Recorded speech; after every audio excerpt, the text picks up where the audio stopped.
Bienvenue sur Info Plus Série. Aujourd'hui dans le linge sale nous allons vu l'épisode 100.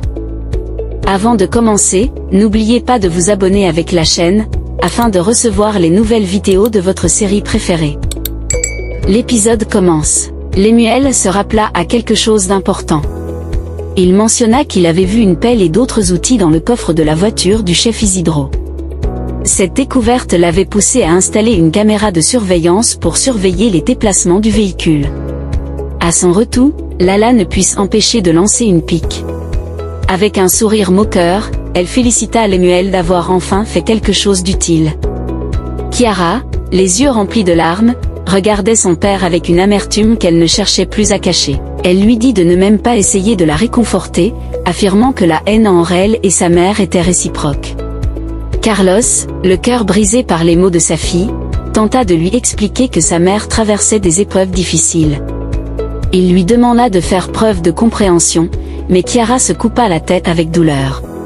Elle lui rappela que, si c'était le cas, cela n'expliquait pas pourquoi sa mère souhaitait sa mort.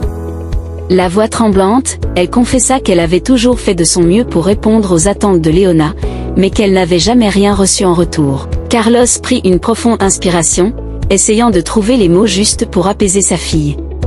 Il lui raconta qu'avant sa naissance, leur entreprise aux Philippines avait rencontré des difficultés, les forçant à déménager à Bangkok. Cette période avait été particulièrement compliquée pour eux. Il révéla que Leona ignorait même qu'elle était enceinte jusqu'à ce qu'elle fasse une fausse couche imminente. Ils avaient failli perdre Chiara, et ce drame ne s'était pas produit qu'une seule fois. La voix de Carlos tremblait d'émotion lorsqu'il expliqua que Leona s'était volontairement détachée de Chiara, par peur de s'attacher à un enfant qu'elle risquait de perdre à tout moment. Mais ces révélations ne furent qu'intensifier la douleur de Chiara. Elle le regarda avec des yeux embués et lui demanda si c'était vraiment pour cette raison que Leona souhaitait sa mort. Elle était persuadée que sa mère la détestait réellement, et supplia son père d'arrêter d'embellir la réalité. Carlos tenta une dernière fois de défendre Leona, assurant que ses paroles cruelles n'étaient que le fruit d'un choc émotionnel. Il promit qu'il lui parlerait, convaincu qu'elle ne pensait pas ce qu'elle avait dit. Mais Chiara, épuisée et brisée, baissa les yeux et demanda à son père de la laisser seule. Carlos hésita, incapable de supporter de la voir souffrir ainsi. Il insista, disant qu'il ne pouvait pas l'abandonner dans cet état. Mais Chiara, la voix tremblante et les larmes coulant sur ses joues, le supplia de partir, ne serait-ce que pour l'instant. Après un long soupir, Carlos finit par céder, promettant qu'il partirait, mais seulement pour le moment.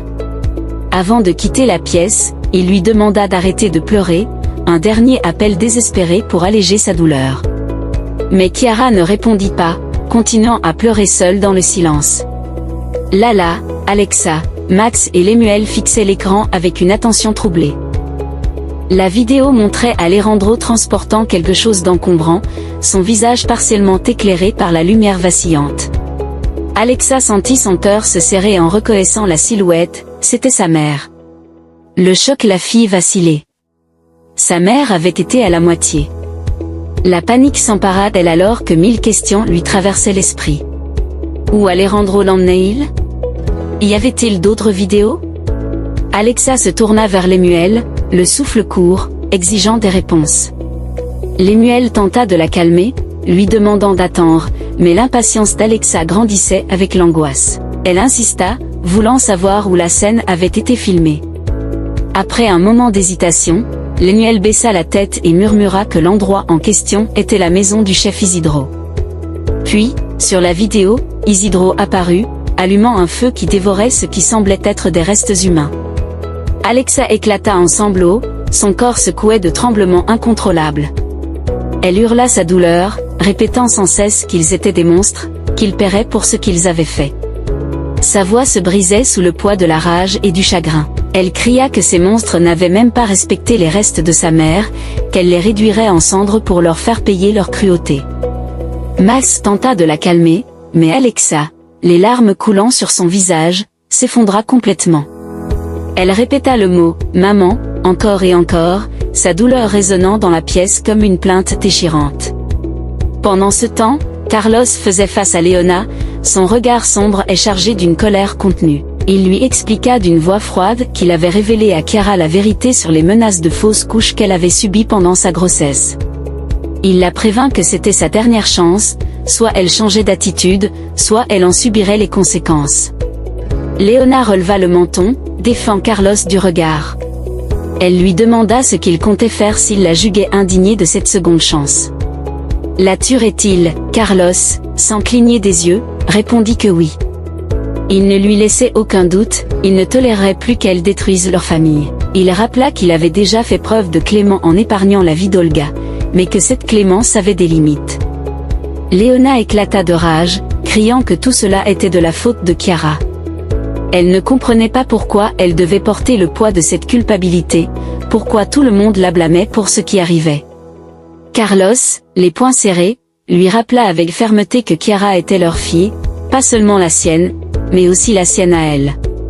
Il insista, sa voix tremblante d'émotion, pour qu'elle accepte enfin cette vérité. Il lui expliqua que leur famille ne pourrait jamais être reconstruite tant qu'elle continuerait à rejeter Chiara.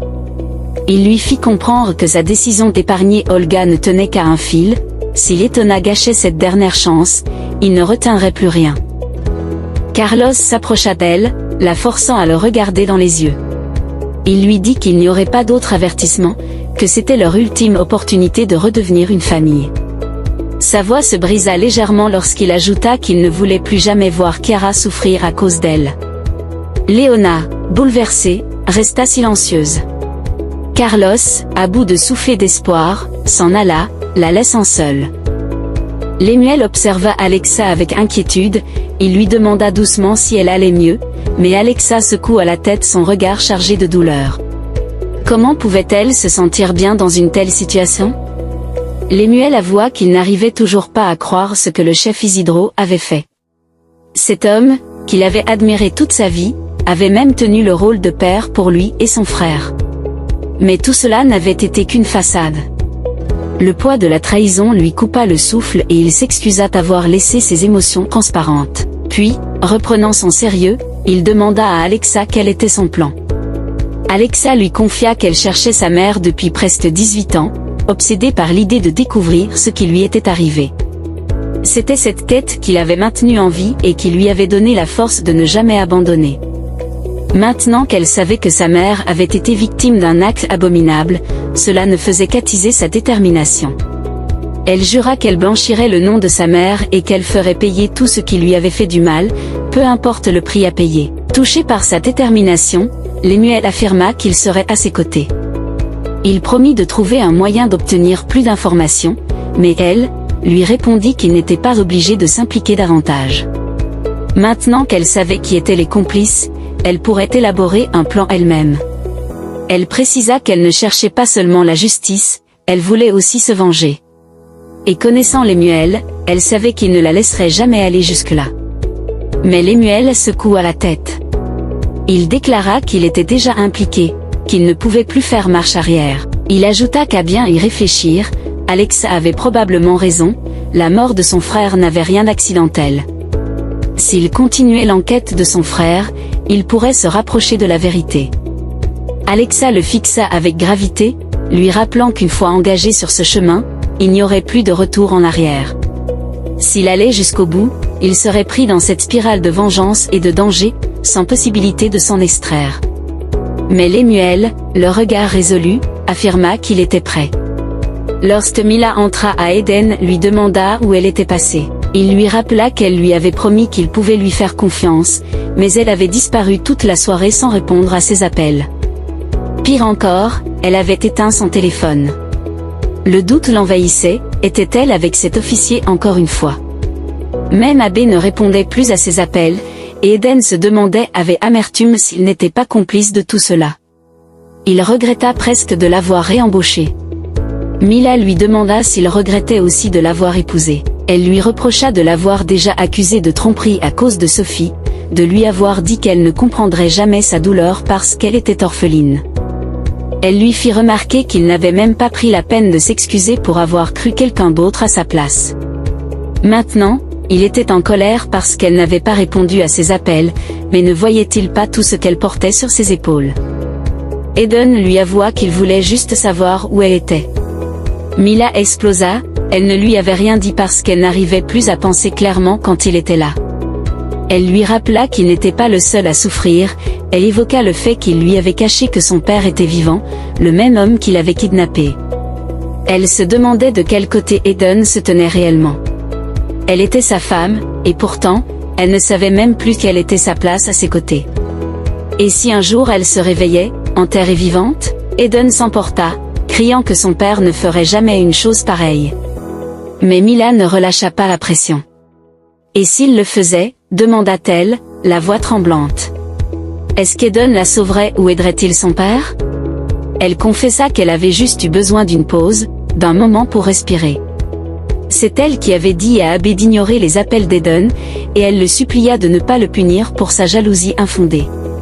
Eden révéla à Mila que Chiara avait eu un accident. Il avait essayé de joindre Mila parce qu'il ne savait plus quoi faire. Sa voix se brisa lorsqu'il expliqua qu'il avait vu la voiture de Chiara s'écraser sans pouvoir intervenir à temps.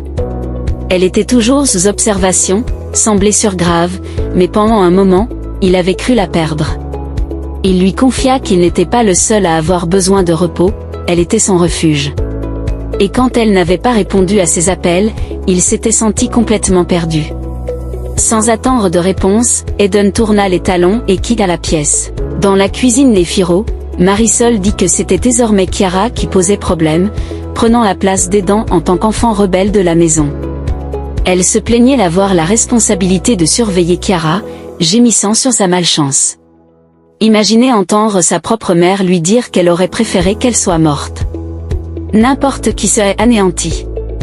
Le chef fit remarquer que cela ressemblait davantage à l'attitude d'une méchante belle-mère qu'à celle d'une mère biologique. Un autre employé s'approcha, intrigué par la conversation. Il se demanda à voix haute si Chiara était vraiment la fille de Leona, insinuant que cette distance émotionnelle pouvait être due à un lien de sang inexistant. C'est à ce moment-là que Précieuse fit irruption dans la cuisine, agacée par l'agitation. Elle réprimanda les domestiques pour leur bavardage incessant et leur ordonna de se remettre au travail. Malgré son ton autoritaire, elle retrouve rapidement son sourire en apercevant Abbé. Un éclat malicieux dans les yeux, elle s'approcha de lui, le saluant chaleureusement. Elle lui confia qu'elle pensait qu'il travaillerait à la moitié de manière permanente et sans qui de son état. Puis, d'une voix plus douce, elle l'interrogea, était-il libre ce week-end? Elle lui expliqua qu'elle essayait de joindre Delia sans succès, craignant qu'il ne lui soit arrivé quelque chose. Elle, agacée, se racla la gorge avant de repousser sa proposition d'un ton sec. Il lui fit comprendre qu'il ne voulait pas être mêlé à ces histoires compliquées avec Delia.